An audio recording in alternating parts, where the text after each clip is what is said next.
حج کے مناسک کے بارے میں یہ سوال کیا گیا ہے کہ کیا 11، 12، 13 ذی الحجہ کو زوال سے پہلے جمرات کو کنکریاں ماری جا سکتی ہیں؟ تو جیسے کہ ہم نے احکام میں پڑھا ہے اور ہمیں نبی کریم صلی اللہ علیہ وسلم کا طریقہ معلوم ہوتا ہے کہ آپ نے 10 ذی الحجہ کو تو صبح فجر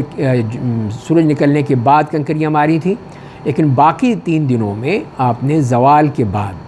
اور زوال کا وہ وقت ہوتا ہے جب کہ ظہر کا وقت شروع ہو جاتا ہے، یہ ہے وہ زوال کا وقت۔ تو لہذا زوال کا وقت جب ہو جائے اور سورج زوال پذیر ہونا شروع ہو جائے تو اس وقت پھر ہم اس کی کنکریاں مار سکتے ہیں۔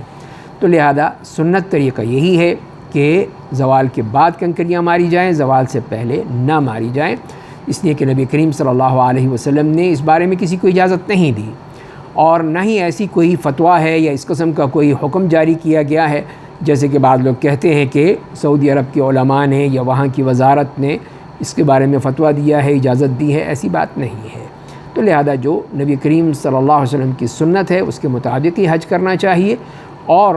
جو حکم دیا گیا ہے کہ زوال کے بعد کنکریاں مارو، تو ان تینوں دنوں میں آپ زوال کے بعد کنکریاں ماریں گے، حتیٰ کہ آپ نے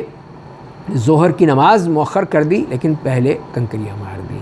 ورنہ اگر آپ کر سکتے تھے کہ اس سے پہلے کنکریاں مار لیں، اس کے بعد پھر نماز پڑھ لیں، لیکن آپ نے کنکریاں ماری، اس کے بعد پھر آپ نے نماز ادا کی۔